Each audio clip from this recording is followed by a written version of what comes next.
In terms of policy issues, there are a lot of very pressing issues that the coalition wants to address. It sees migration as a huge issue. There are issues regarding the environment, and not just climate change, but also other environmental issues.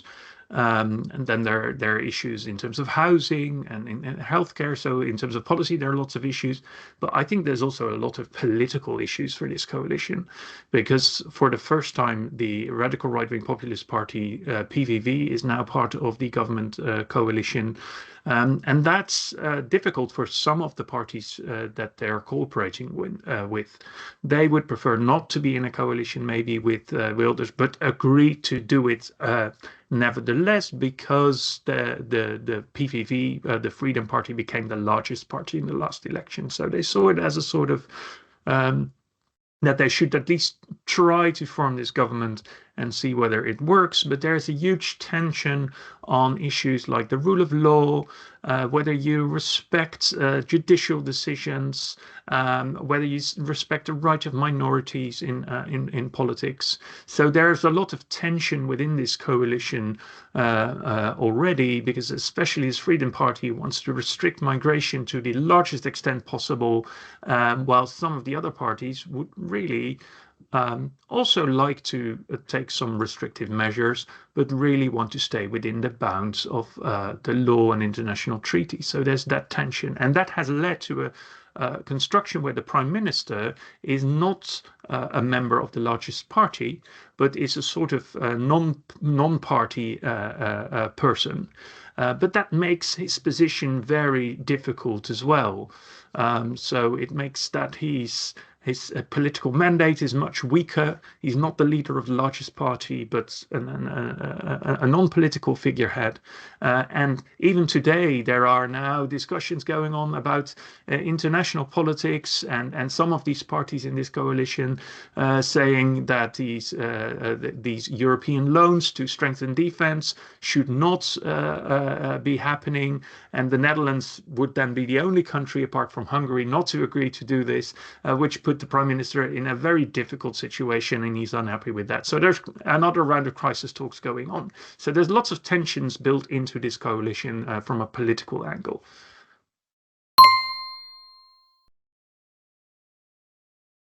Well, I think one of the last studies we did was on how populist parties act in opposition. And the big change now is that one of the largest populist parties, this Freedom Party, has moved from being an opposition party to a coalition party, to a governing party. So that's a huge change for them. And I think they're also not fully embracing this change. So they are acting in many respects still as a sort of opposition party. So they're sort of being in this opposition mode against the coalition or the government that they're actually supporting.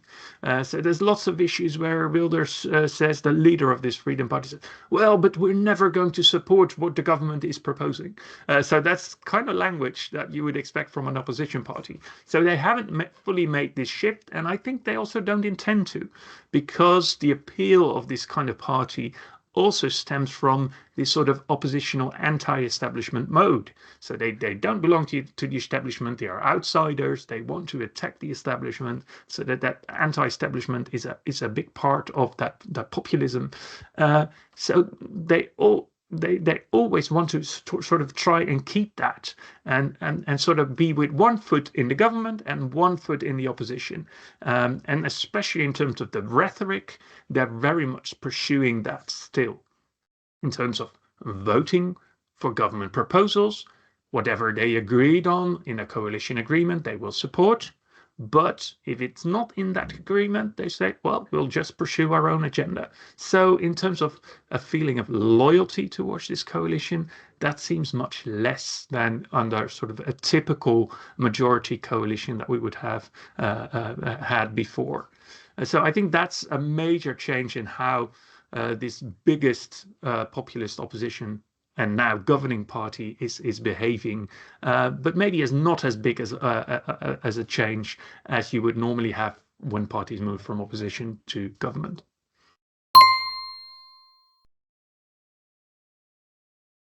So the Peilingwijzer is a sort of aggregation model, and you have that happening in more countries, where you pull together all of the polls and say, well, together, what do they mean? The Netherlands has a very straightforward electoral system, so it's not like the UK with constituencies where sort of national level patterns might not directly translate into constituency votes, or the US where you have the electoral college, which complicates things. For the Netherlands, it's very proportional. So in that sense, that's not really a challenge to model. But different polls might sometimes tell you slightly different things. Some pollsters are more positive about the chances of one party compared to other parties than other pollsters. So by aggregating all of that information, it tries to paint one picture of sort of the standing of political parties and the vote intentions of people.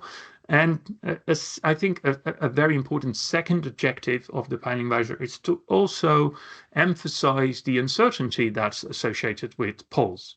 And I mean, once we come to the election results, then everyone suddenly remembers that polls might sometimes not be entirely predictive of the results. And that might be because pollsters are underestimating certain parties or overestimating this. But it might also be because voters change their minds at the last moment. But whatever the reason, we always remember that when the election results come in, that the polls were not completely predictive. But before the election, sometimes people forget and they say, "Oh, this party is up like by 1%, and that really is because this leader has done something."